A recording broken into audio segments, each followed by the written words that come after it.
Today we're going to talk about a question that is close to our hearts. Who is to blame for everything? Now, we probably won't be able to clarify all of that today, but it is an interesting question. How much responsibility should the individual carry? How much goes to society and politics? This we will discuss in the new Soft Skills Talk.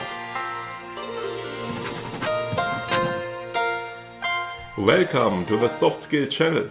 My name is Sebastian Jung and I welcome you to a new Soft Skill Talk. We start today with the concept that we discussed before on this channel, self-efficacy.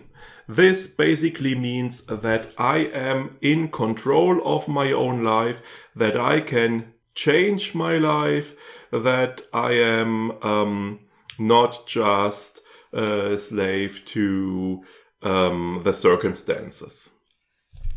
Now, this is obviously a concept that is quite important in the area of soft skills.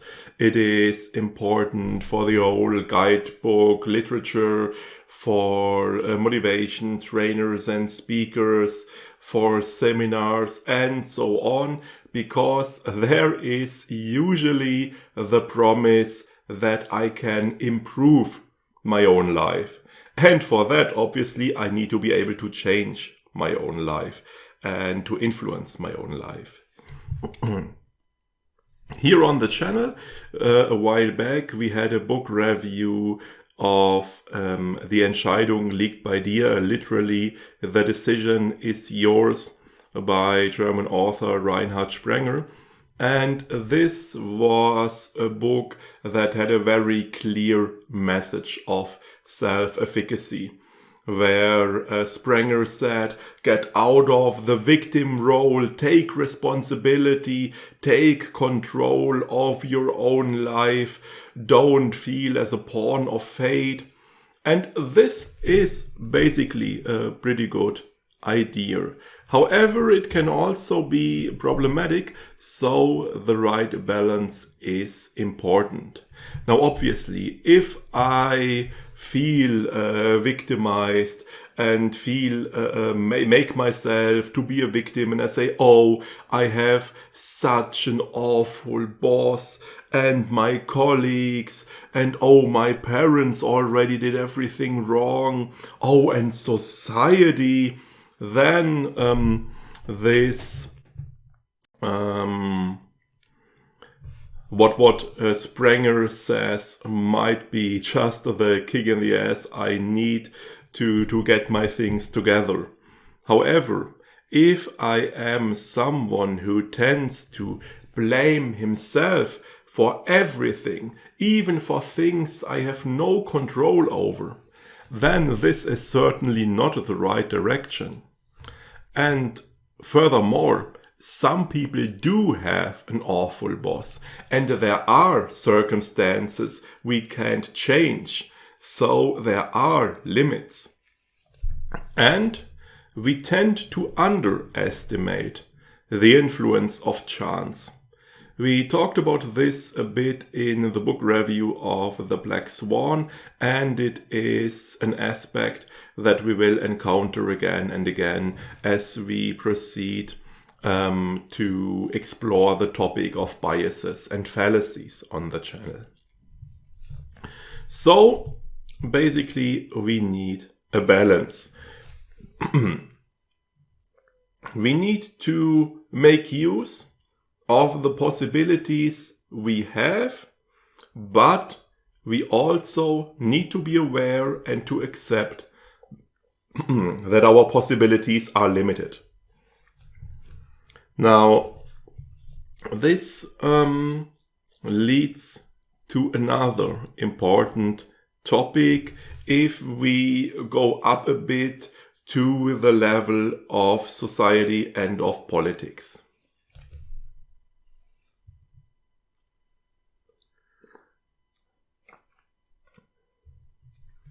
Think of the classic American dream, from rags to riches.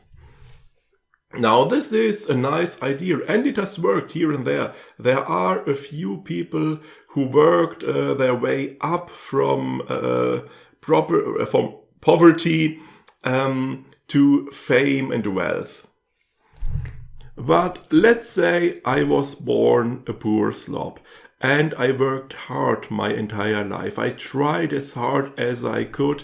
I put a lot of effort into it, but I never made it to fame and fortune. I never really even got out of poverty. Whose fault is it? Is it my fault? Because I didn't try hard enough after all. Maybe I didn't put enough effort in. I should have tried even harder.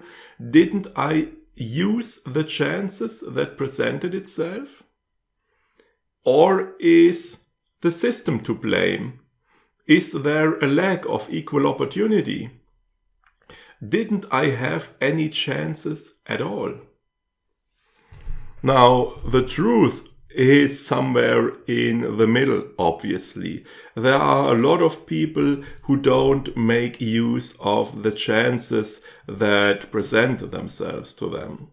But obviously, there are also external constraints and circumstances that are real and that we can't change by adopting a different mindset or something like that, and that we have to accept and deal with. However, if we focus too much on this idea of self-efficacy, if we take that too serious, then we get into problems here, both on an individual level as well as on the level of a society. Let's say we look at people who are unemployed through no fault of their own. Maybe their company went bankrupt, or there was some restructuring where they were let go. And we might end up saying, oh, they should have tried harder. Then they would still have a job. Or let's say we look at people who have to do the most lousy and hard and underpaid jobs and do really miserable jobs. And we say,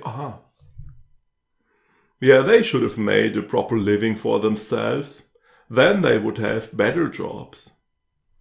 Or let's say we even look at people who have really tried, who have started a company, maybe created a startup, who tried to open a shop or something like that, but they don't belong, but they didn't end up as the very few who are successful, but they are part of the majority who failed.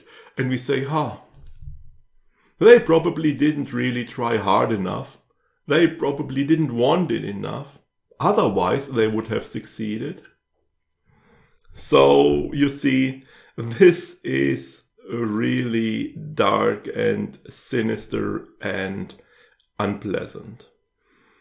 And this isn't confined to this specific basic topic of self-efficacy. This is something that spreads to a lot of different areas. This is something that has many facets. Let's say I have a very stressful job and I'm suffering from chronic stress, I'm overworked, and I'm on the verge of burnout. Yeah, well, maybe I should have acquired better stress management. Maybe try some mindfulness, take some yoga classes. Or let's say I am a victim of bullying or even of discrimination. Well, I should have learned about resilience. Maybe I should have taken some workshop on assertiveness or something like that. Or let's say I'm just really unhappy and dissatisfied with my life. Yeah, well, maybe I should have acquired a different mindset, some positive psychology maybe, then things would work out. Now you see, in this way, good ideas and good concepts are taken ad absurdum. And this is really, really sad, because obviously mindfulness is a good and helpful thing in many ways and for lots of people. And it is a good idea to take yoga classes. Yoga has lots of positive effects, and so is resilience, and so on. But if we put it in such a dark and flawed context, they turn to something that is negative and that is laughable. And here we get to the crux of the matter, to the main point of this talk. We need to adopt two different perspectives, and we need to keep them strictly separate. The first perspective is that from within, where I look at myself. Here I am, what should I do? Because in this situation, I have to accept that I can't change the general conditions, or that I can only change conditions and circumstances to a certain degree. Let's say I am that person suffering from chronic stress. Now, obviously, I will talk to my employer and discuss the problem. However, I might have a really bad employer who says, oh, get back to work. If you keep complaining, I will find someone else to do your job. Now, obviously, I could try to look for a better job, but I might not be able to find any. Maybe I lack the sufficient qualifications. And if I am already under a lot of stress, it might not be the greatest idea to do some further education on the side next to my work. So my possibilities are obviously limited. And even if I am able to get a better job, I will never get rid of stress entirely. There will always be some stress in day-to-day work. So it makes perfect sense to acquire good stress management. It might be a good idea to learn about mindfulness. And that yoga class wouldn't be that bad. However, things are entirely different if I look at it from the outside, on a more general level, the level of society, the level of politics, or even at the level of the whole organization. For example, if I am the owner of that company and I notice that most of my employees have suffer from stress-related issues and there are plenty of burnout cases and the like.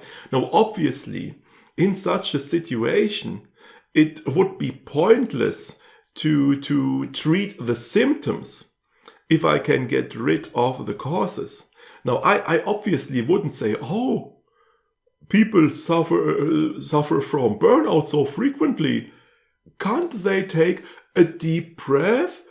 Maybe learn about mindfulness? Oh, I know, yoga classes, that's it. Now, obviously, I would have to figure out the causes and get rid of the causes and reduce the issue of stress that people suffer from in my company. Now, obviously, this is not easy, because first I have to figure out what the causes are. And there may be opposition if I try to make changes, especially if we are on a political level. However, this is the only approach that really makes sense and that can lead to a lasting improvement. Now, here on this channel, I usually adopt the inner perspective, because I deal with the topic of soft skills and learn about soft skills because I'm interested in them and I like to learn about them, and I always hope to find interesting things and techniques and ideas and knowledge that I can use to my own advantage in my day-to-day life in some way. However, this, of course, does not mean that I absolve employers and politics and societies and so on of their responsibility. I think that's a good closing for today. If you enjoyed the video, I would be quite happy about a like, and I'm even more happy if you subscribe to the channel. We will see each other again next week when we discuss the sunk cost fallacy. For today, I'll take my leave. Have a nice day. See you next time.